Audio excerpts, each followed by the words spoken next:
And now, stay tuned for the mystery program that is unique among all mystery programs. Because even when you know who is guilty, you always receive a startling surprise at the final curtain. In the Signal Oil program, The Whistler.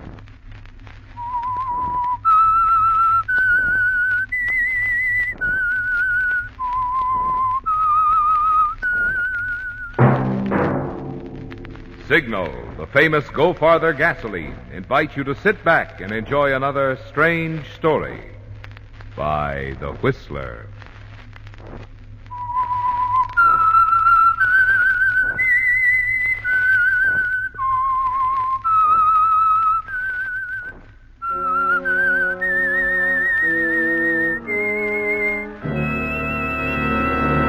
I am the Whistler, and I know many things, for I walk by night.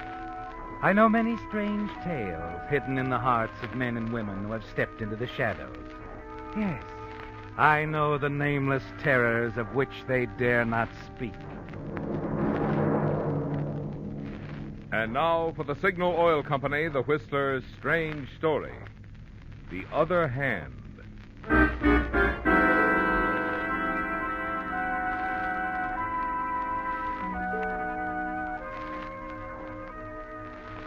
As he turned the brass knob of the heavy oaken door and stepped into the lobby, Clint Markham realized that the doctor was right.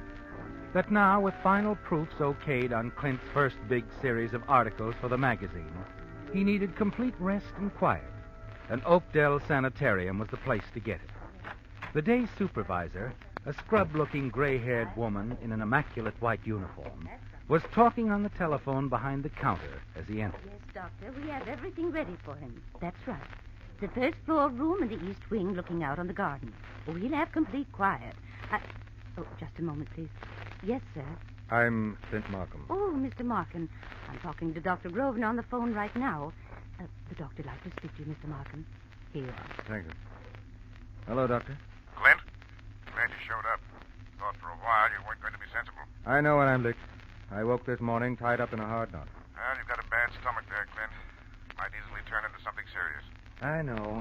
I've given the complete instructions here to have absolute quiet for a week. Longer, if possible. That means no business, no interruptions of any kind. Right. Now, you've got to cooperate in this, you know. I'm aware of that. I hope you are. Well, that's it, Clint. Good luck. Thanks. Goodbye, Doctor. That's that.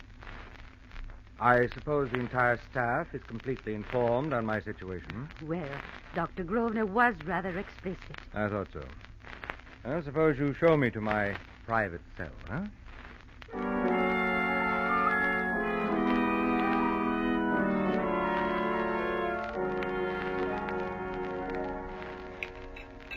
I'm sorry, nurse. I can't eat a bite of this dinner. You've got the first day jitters. It'll take you a little time to relax. What about calls?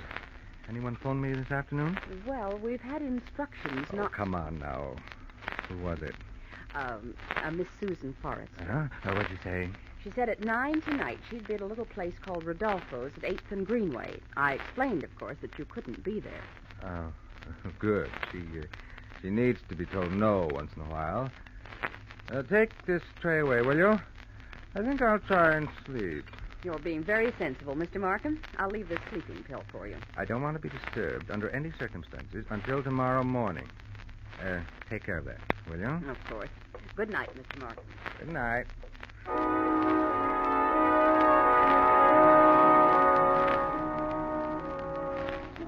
The minutes tick by as you lie in the quiet darkness, telling yourself how ridiculous it was of Susan to expect you to leave the sanitarium and meet her. But you finally decide you can't dismiss her like that. Yes, Clint, Susan's not only an exciting girl, but a very important one at the moment. And sanitarium or no, she likes to have her way.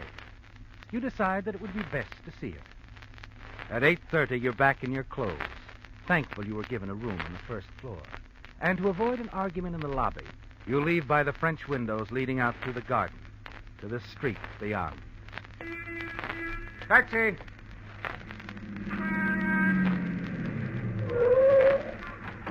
Rodolfo's, 8th and Greenway.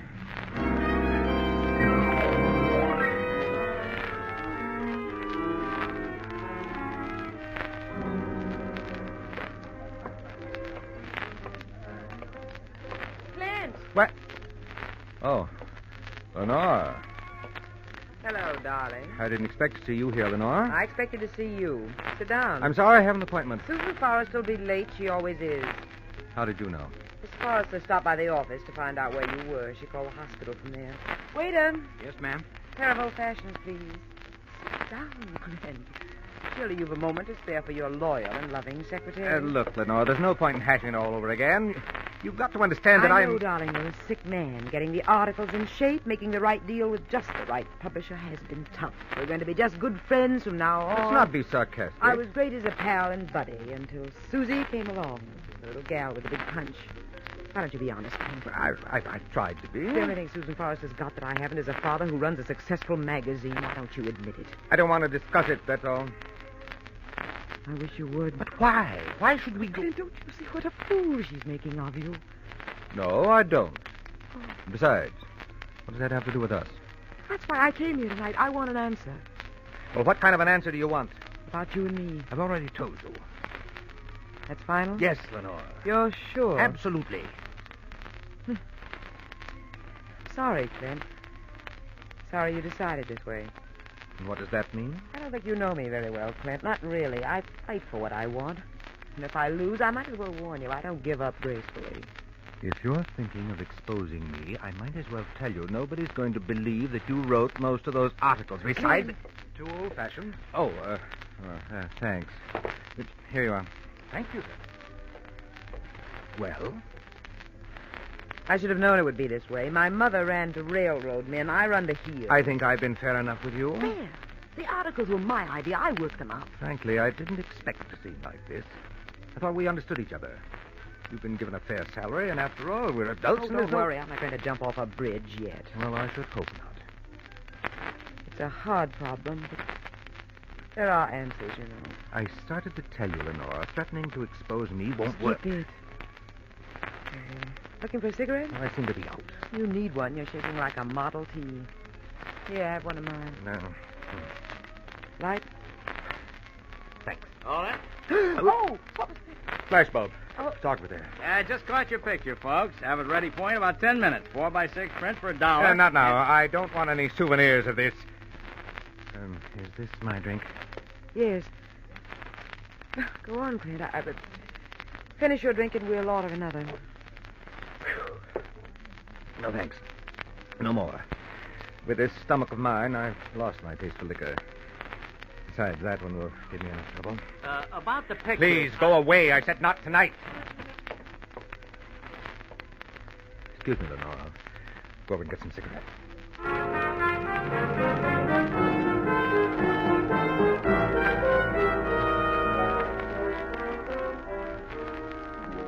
But it's not the cigarettes, is it, Clint? You have to get away from Lenore for a moment to think. As you fumble with the levers on the cigarette machine, you glance in the mirror on the front of it and see yourself there, white-faced, beads of perspiration standing out on your forehead. You realize she knows you were bluffing, that she can tell just by looking at you. Yes, Lenore can ruin you, and she knows it. Somehow, you've got to come to terms with her. As you start to return to the table... Oh. Going to soon, Lenore? Well, yes, I've got to run, Clint. Well, let me take you. No, you'd better wait for Miss Forrester. I insist, Lenore. We have a little more talking to do, you know. Come on. Boss's orders.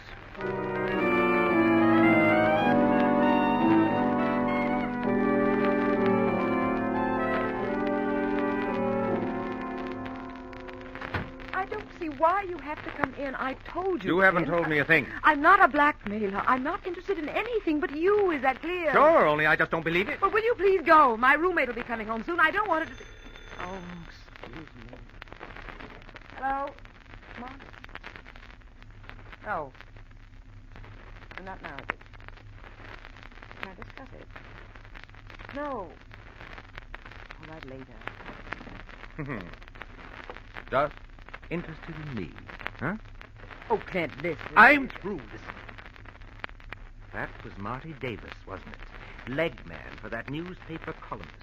What's he paying you for the exposure picture? Well, Clint! Literary frauds come pretty high, Lenore. I take it you haven't given him everything yet, or he wouldn't be calling back. Haven't named names yet. Huh? No, I haven't named names. I heard what you said. I told you once it won't work, and I meant it. I'm not telling anyone about you. Not the papers, not Susan Forrester. I don't have to. Now, just get out of here, Clint. Oh, no, I'm not leaving until You are leaving right now. Put that down. You give me that. Let go! Try to ruin me, will you? You... No.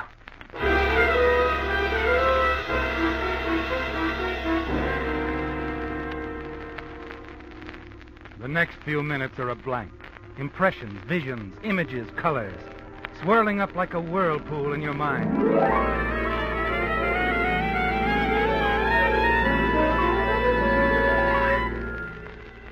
Then your head clears.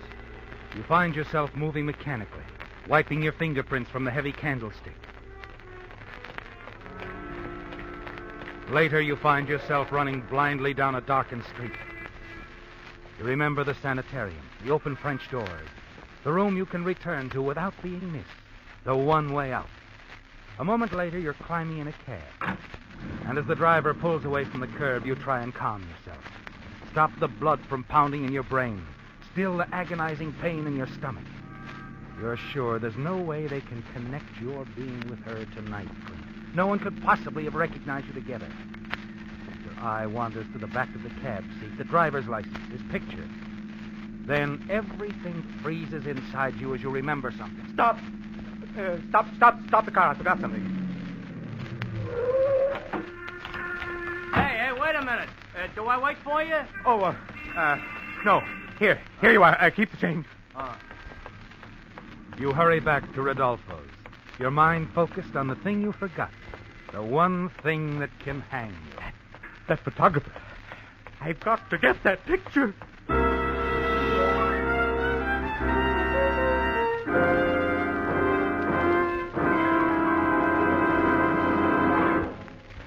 Since only 13 shopping days remain until Christmas, I have a brilliant last-minute idea. There's no finer present than a switch for that forgotten name on your gift list. The forgotten name I'm referring to is your car, and the switch I'm suggesting is a switch to Signal. You'll all agree, I'm sure, that Signal must have something to have grown so in popularity from a small start in Southern California into an organization of independent dealers serving 7 Pacific Coast states from Canada to Mexico. You also know about Signal's good mileage that has made it known as the Go Farther gasoline. But even more important to motorists is the extra driving pleasure you enjoy, because today's Signal gasoline helps your engine run so efficiently.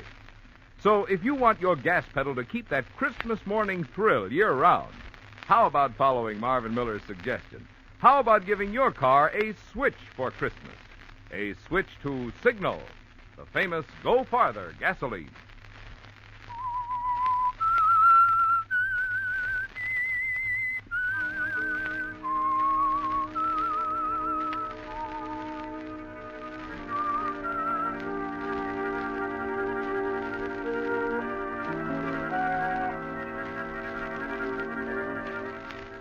Well, Clint, you've killed your secretary, Lenore, haven't you? It doesn't matter now that you didn't mean to kill her. The terrible and important fact is that she's dead, where you left her on the floor of her apartment. And you realize the only thing that can save you is an ironclad statement from the authorities at Oakdale Sanatorium that you were in your room asleep at the time of Lenore's death. And it would be so simple, Clint, if it weren't for one little thing. The fact that a nightclub photographer took a notion to snap a picture of the two of you together. And only half an hour before Lenore died. You fight your way through the crowds on Greenway Street to Rodolfo's. Hesitate a moment in the lobby entrance, realizing that you mustn't be seen. Then you step into one of the several phone booths. Look up Rodolfo's number, dial it. Then a moment later, a girl at the cashier's desk, whom you can see easily from your position in the phone booth, picks up her phone. Rodolfo's restaurant. Miss, I wonder if I could talk to the chap who takes the pictures. Yes? Hold the phone a minute, sir. I'll see if he's around. Thank you. You watch from the phone booth as the girl leaves the desk to look for the photographer. You open the door of the warm booth slightly, mop your forehead as you sit there waiting. I don't understand. Suddenly you hear a voice, a very familiar voice, about 20 feet away. You're absolutely certain that Mr. Markham hasn't been here. No one is up for you, Miss Forrester. I've been right here. I hope I didn't miss him by waiting in the bar. Susan Forrester, coming directly towards you. You draw back into the booth, keeping the door partially open, so the light will remain off of you as Susan stops so close by you could reach out and touch her. He's never kept me waiting like this before. It's been a half hour. Well, I do not know the gentleman, madam, but... Oh, I wonder if he got my message. Where's the telephone? Right here. Oh, someone's in the first seat. Please sit down, madam. Thank you. You withdraw further into the booth next to the one Susan is using. Even hear her dialing as you anxiously watch the cashier's desk. Then prepare to listen to the conversation you can't prevent, knowing that if they send someone to your room at the sanitarium, you're in a hopeless position. Hello. Hello, Oakdale. This is Miss Forrester calling again. I left a message earlier in the evening from Mr. Markham. Yes, that's right. No, I don't wish to leave another message. I'd like to talk to him. What? You have to get permission. Oh, well, when will the night supervisor be back? 15 minutes? All right, I'll call back then in 15 minutes. You hear her hang up. Look out cautiously as she moves past you on her way back to the cocktail lounge. Finally, the girl from the cashier's desk comes back, picks up her phone. You might as well be blocks away as you talk to her. Hello, sir? Yes? I'm sorry, but Ted, our photographer, he's left for the evening. Oh? There's a chance you might find him round the corner at Leonardi's. His girlfriend works there. Well, thanks. Thanks a lot. You hang up in a blind panic, wondering about your next move. In 15 minutes, Susan will call the sanitarium, talk to the night supervisor. She's a persistent girl, Susan, used to getting her own way. But somehow you've got to stop her call. And then you realize that the answer might be right in front of you. Worth a try, isn't it, Clint?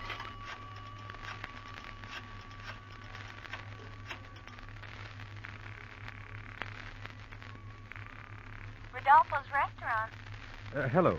My name is Clint Markham. Yes, sir? I was to meet a young lady there, a Miss Susan Forrester. Would you page her for me, please? Just a moment. You might try the cocktail lounge. Yes, sir. You wait anxiously, and then smile as you see Susan crossing from the cocktail lounge to the cashier's desk, such a very short distance from it. She picks up the phone. Hello? Hello, Susan. Clint, where are you? I'm at the sanitarium, dear. But I left a message hours ago. Didn't you get it? Miss Susan, they are very narrow-minded here. They insist that their patients obey doctor's orders. Oh, you're as well as I am. Dr. Grosvenor doesn't think so. He tells me I've got to rest. Clint, I wanted to see you. Well, I want to see you. But perhaps there's something in what they say. You know, the strain of finishing the writing and all. Oh, that's ridiculous. Why, you're as healthy as Look, dear, look. Let's put up with them for a few days, huh? We'll make up for it.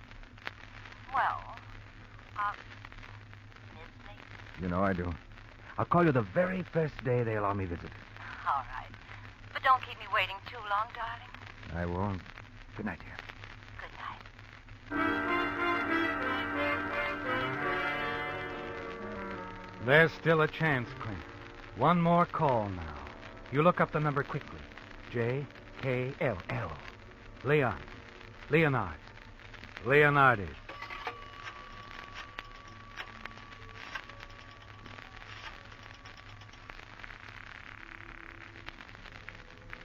Leonardi's. Hello.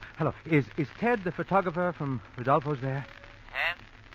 Sure, he's here. Oh, could I talk to him, please?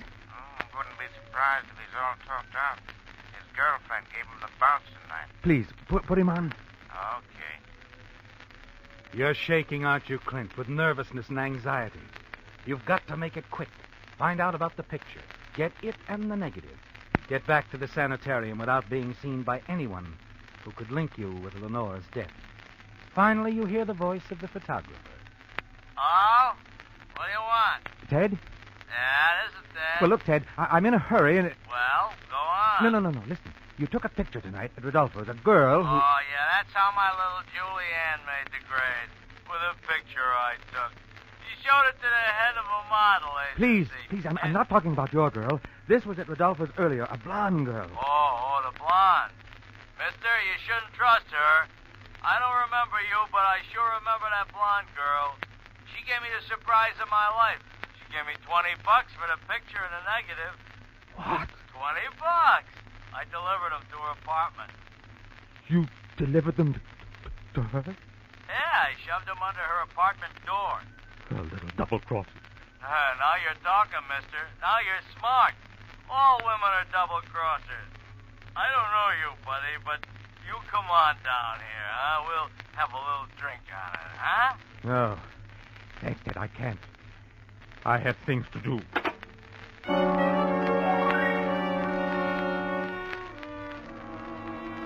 Yes, Clint, you have got things to do.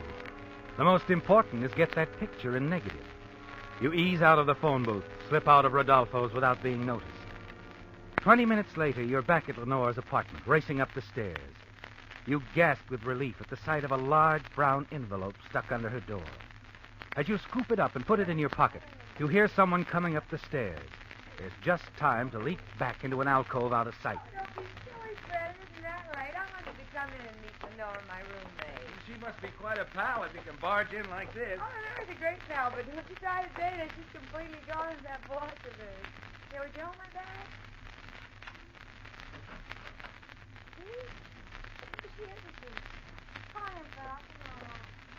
As they enter the apartment, you slip from the alcove and dash down the hall. At the head of the stairs, it comes.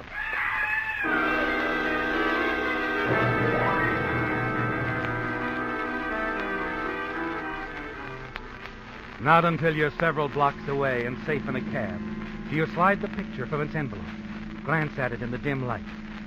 Makes you tremble a little, doesn't it, Clint? Sets off the nervous stomach. Lenore, alive only a few hours ago, reaching over to light your cigarette. Seems years now. You say you want out at 110th Street, mister? That's right. I'll walk the rest of the way.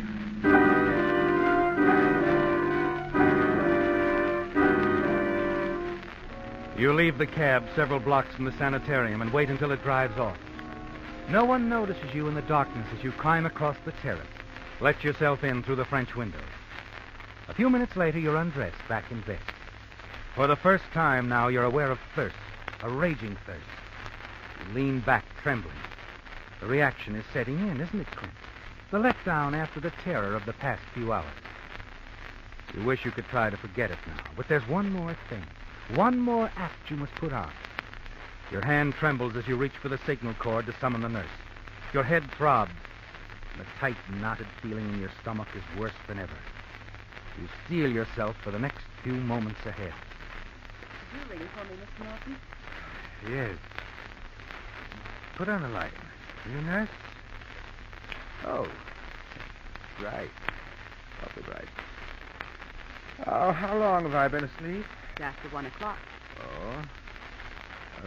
Anyone try to reach me? I believe there was a call, but the night supervisor... She wouldn't let them through. It's the only way, Mr. Markham. You need your rest. You don't look too well. I don't feel well, nurse. Is there anything you wanted? Yes, I'm terribly thirsty. Could I have a glass of water? Yes, I'll get it for you. And then you'll have to go back to sleep. I will, nurse. I'll be right back.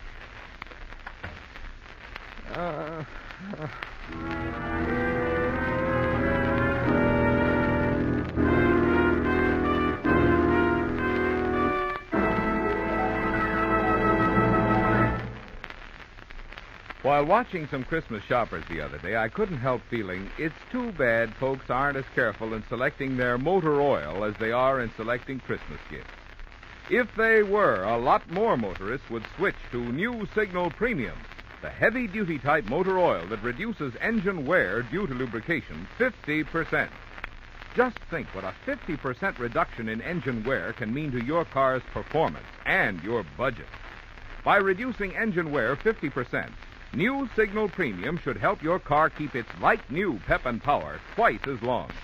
By reducing engine wear 50%, new Signal Premium should help your car go twice as far before needing an expensive engine overhaul. Yet, in the face of increasing costs, these important benefits are yours to enjoy at no increase in price at Signal service stations. Aren't those reasons aplenty to decide right now to get your next oil change at a Signal station? Get it changed to new Signal Premium, the heavy-duty type Signal motor oil that reduces engine wear due to lubrication 50%.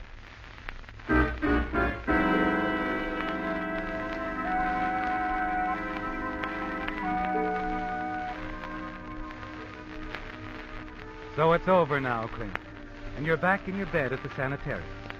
You're certain that Susan, the nurse, and attendants all believe you've been in your room all evening. You're weak and trembling, your stomach worse than ever. But you can lean back, relax now, and rest, quite sure that you're safe. You're certain no one knows you left the room. And the only thing that can still connect you to the murder of Lenore Stark is the picture of the two of you taken at Rodolfo's. The picture in negative in the brown envelope lying on the stand beside your bed. You waver dizzily as you reach for them. Slide them from the envelope. Strike a match. The negative goes up in flames quickly. Then you touch the match to the upper left corner of the picture. The glossy print starts to burn, the flames moving down, crawling across the picture of your face. And then Lenore, finally down to her hand, holding the match to your cigarette. That's when you see it, Clint. Something you should have seen before. Her other hand, her left hand poised directly over your drink, dropping a capsule into it. Oh.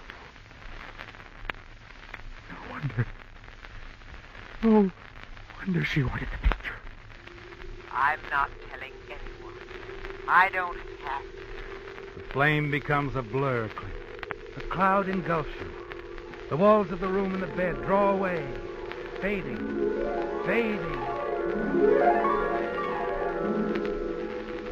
I brought your water, Mr. Markham. Mr. Markham, did you fall asleep? Water. No. Water. What is it, Mr. Markham? Is something wrong? Mr. Markham? No. It's too late. Mr. Markham, you've got to try. You've got to sit up. Please, Mr. Markham, please.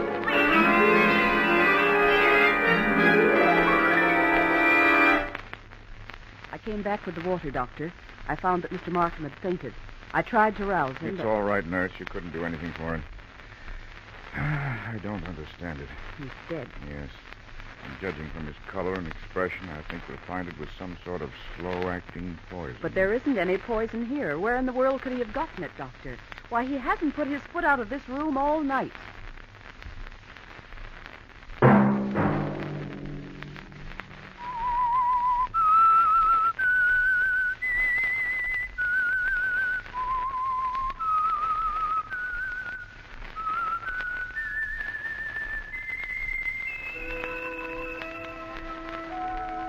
Let that whistle be your signal for the Signal Oil program, The Whistler, each Sunday night at this same time. Signal Oil Company has asked me to remind you, during this busy pre-holiday season, it's especially important to drive at sensible speed, be courteous, and obey traffic regulations, so that some avoidable accident doesn't mar your Merry Christmas.